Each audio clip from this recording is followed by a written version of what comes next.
Hello, this is Philip Allen Travis. This is Love and Knowledge, and I'm the author of Koroisoate. I'm going to continue on from what I was talking about the extraterrestrials in the last video, because some more things kind of came up in my mind, so I may as well just kind of get it out. So, other people who are talking about this, as far as Canadians are concerned, you've got Paul Hellyer, who was Canadian Defense Minister in the 60s and 70s. He believes it 100%. And this is a legitimate man who I believe, who I trust in his word. He believes that they have come down and that they have given us beautiful technologies that will and have benefited us. Now, the other thing, so that's one. The next thing that I was thinking about was that not all extraterrestrials would come down here from different parts of the galaxy, whether they be Pleiadian or even the Greys or whatever. Not all of them have completely fulfilled what they came down here to do. From what I understand, before you can come to another planet, you have to ask permission to like a galactic or a universal council to make sure that whatever you're doing is in the best interest for that planet and not just your own personal goal. It's for their best interest. So when they first come down here, they do have our best interest at hand. But from what I understand, and this is going back to Egypt, this is going back to Aztec, and this is going back to many Dogons and whatnot, when they come down here, they're looked up to as gods. And they, from what I understand, may take that and run with it. They may allow themselves to get caught up in something like that. There is a video out there of a guy who claims he's a Pleiadian, and he says, whether I believe him or not, I don't know. But he even admits that that some Pleiadians have come down here and have gotten sidetracked, and they're kind of helping the dark forces more so than they're helping us. So I want to get off my chest that not all the extraterrestrials, when they have come down here, end up working for our best interest. Because I don't want you to think that every extraterrestrial is good, but I don't want you to think every extraterrestrial is bad either. Just like us, we got good and bad. But for the most part, on a whole, that they are working for our best interest. You can also look up videos basically that talk about how not every time, but a lot of the times when we've pushed the button or wanted to send off a missile or wanted to set off like a nuclear weapon, it has been disconnected. All weapons have been disconnected, disarmed, and this even happened in Vietnam from what I understand. And that's probably scary when you're in the middle of a war and all of a sudden all your weapons don't work. From what I understand, this also happened a couple of years ago in the Middle East. There was a time where the weapons just weren't working. Now, from what I understand, again, this is extraterrestrials stopping us from killing ourselves. Really, they care about our planet. And they don't want to see us destroy our planet. They don't want to see us destroy ourselves, but they don't want to see us destroy our planet. Now I'm going to talk about the Greys real quick, because for most people that's what you're probably used to seeing. I don't know whether or not they exist or not. I've heard plenty of different explanations for them. One from Dr. Stephen Greer, who says that they're actually made here on Earth. So they're like a biological being, or like they're a made conscious being that were used for abductions. Basically, put fear in us for that Star Wars, because the next war that they want is the space war. They want to start a war off in space. When I say they, the dark forces. And this was confirmed from von Braun.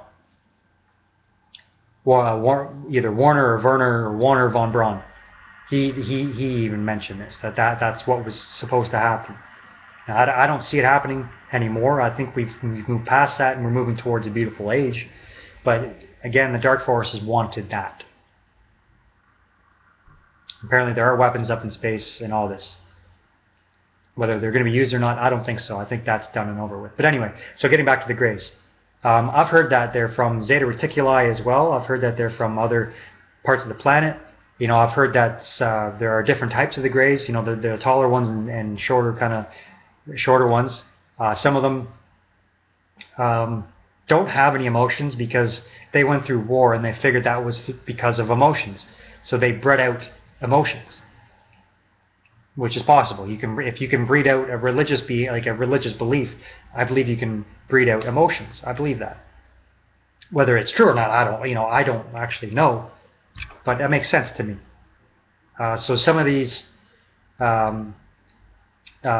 Greys, apparently, some of them are helping the Dark Forces. Apparently some of them are helping the Alpha Draconans.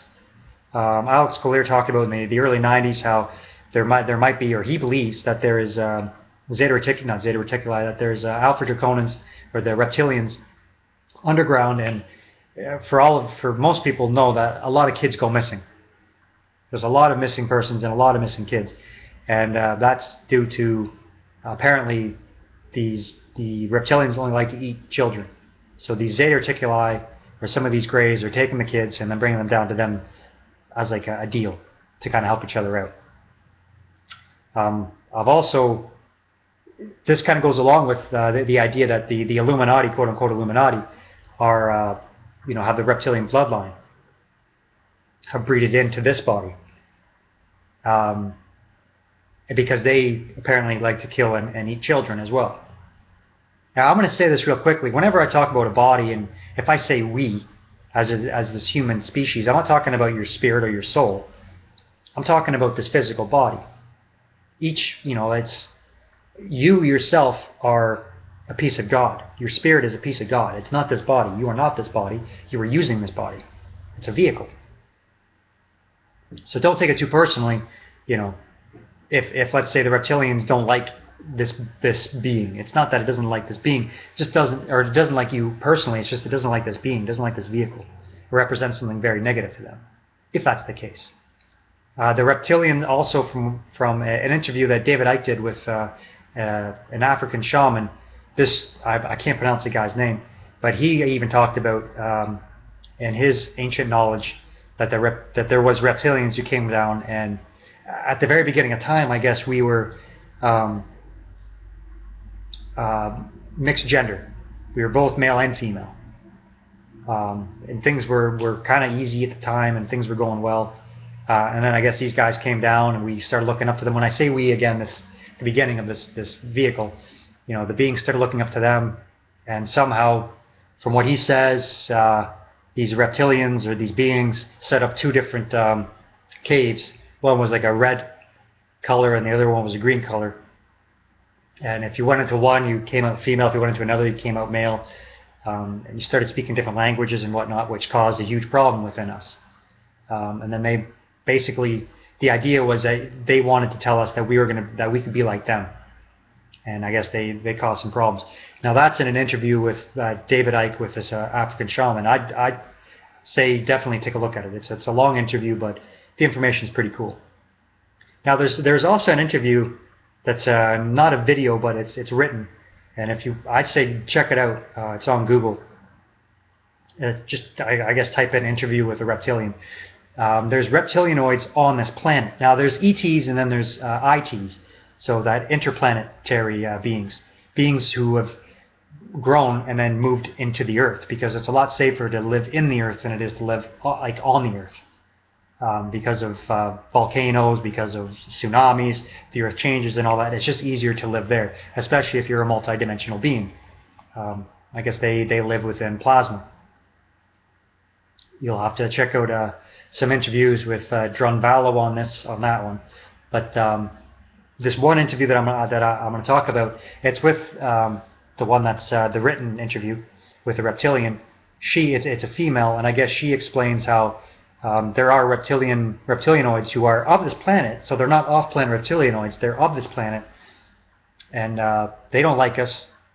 Obviously, I could see why, but they live underground.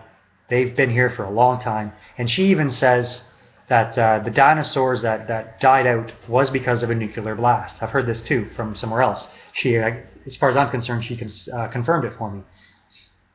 Because it does seem like there was a nuclear blast, right? Things like stone melted and all that. And no meteor, from what I understand, can cause a nuclear blast, only a nuclear weapon. And if I'm correct in saying this, it was a reptilianoid group. And I'm not sure if this is true, but there was a fight on this planet between the reptilianoids and the humanoids. And I guess they dropped when I say they, the reptilianoids dropped a nuclear weapon because they designed it and didn't really think it through. And when they dropped it, they realized fully what they did. And that killed off a lot of animal and plant life on this planet, even the dinosaurs.